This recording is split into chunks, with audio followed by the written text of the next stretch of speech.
In the last video, we had a little bit of a review of classical economics, and then we talked about how Keynesian thinking was a departure, especially, and why it might have made sense in the context of the Great Depression, where the economy was operating well below its potential. What I want to do and it may be true any time that the economy is operating well below its potential. But what I want to talk about in this video is how Keynesian thinking can sometimes be dangerous. And one thing I do want to emphasize over the course of this video is Keynesian policies are often associated with people on the left, with policies on the left, Democrats in the United States. But the Republicans also are, for the most part, especially mainstream Republicans, especially the last several administrations, they have practiced what can only be described as Keynesian policies. When the economy started to recede, they tried to stimulate it by shifting aggregate demand to the right somehow. And we'll talk about that they tried to do it in a slightly different way through tax cuts instead of government increases, spending increases, but it was Keynesian in its underlying thinking. Now, just as a bit of a kind of backup, I'm going to talk a little bit more about that cycle that we talked about in the last video. So if you had person A, person B, person C, and person D, or maybe they're firms, and B supplies A supplies D supplies C, and C supplies B. And for the sake of simplicity, we said that they're all supplying 2 units of their good and service to each other. And let's just say that C has a bad dream, feels pessimistic, ate something bad, and all of a sudden isn't feeling good about the future and wants to buy less just out of caution. Maybe wants to hoard a little bit of cash just in case C needs it. And so he buys a little bit less from D. So he buys a little bit less than D, but D says, gee, my business is bad. Now I can't afford as many goods and services. Buys less from A does the same thing from B, and then B's business is bad, so buys less stuff from C, goods and services from C, and now C feels like they're psychic. But even though we see that it was actually a self-fulfilling prophecy, that C's pessimism actually led to that reality actually occurring. And in a worst case, it actually could get worse and worse. He could say, wow, I was pessimistic and I was right. My business actually did get bad. Maybe it even got worse. Maybe it got worse than C had expected. And then C could then say, well, I'm going to buy even less. Maybe I'm only going to buy a half from D.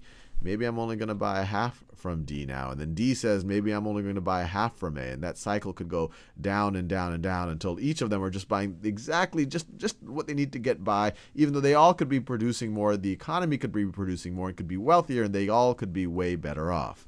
And so this is, at least in my mind, a pretty good description of what happens in depressions, especially the Great Depression. And so there might be a rationale to say, hey, look, why doesn't the government come here at some point in this economy and stimulate demand? So why doesn't the government come here? So let's say B is already buying 1 from C. The government comes and says, hey, I'll buy another one. I'll buy another one from C. And then C says, hey, gee, things are good again. I can buy 2 from D. D could buy 2 from A. And then A can buy 2 from B, and then B can buy 2 from C, and so things have kind of gotten back to their potential state. The economy is revving. Now, in an ideal state, the government would say, hey, my work is done now. I can now take a step back. I could take a step back, and I don't want to overheat the economy. I don't want to push aggregate demand too far to the right and cause inflation, and so they will take a step back. Now, the danger here is that this is not so easy for governments to do. This was some type of stimulus, some type of government spending, although maybe it was a tax decrease, so maybe B could have increased their demand. But either way, once you do a policy like this, and let's say it was government spending, it's very hard to unwind. This government spending might have been for a project that some people like. It might have employed many, many people. Those people are voters. They're not just going to sit there while you cancel this government project. And so there's a risk that maybe there is a justification for Keynesian policy, but when it's time to undo that Keynesian policy, to undo that stimulus, it's very hard to do it. It's kind of a sticky policy. And so what you might have is when times are bad, you do Keynesian stimuli, but then when times are good, you're not willing to undo it. And if that Keynesian stimuli involves more and more deficit spending or more government spending, then the government size is just going to grow relative to the economy, or the deficit is just going to go relative to the economy, and you're never going to unwind it because the unwinding is unpopular.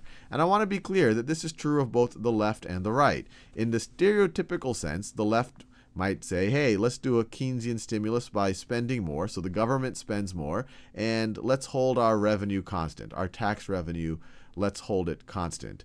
And so obviously the government would have to borrow more money to fund this, or sometimes they might even increase taxes if they actually wanted to be more purist about it. But this is the variety that you see. And this would be a true stimulus. This is using the fiscal lever to put more demand in the economy.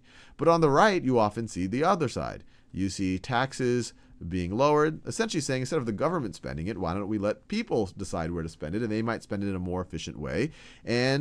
But it's going to be a stimulus because spending is held constant.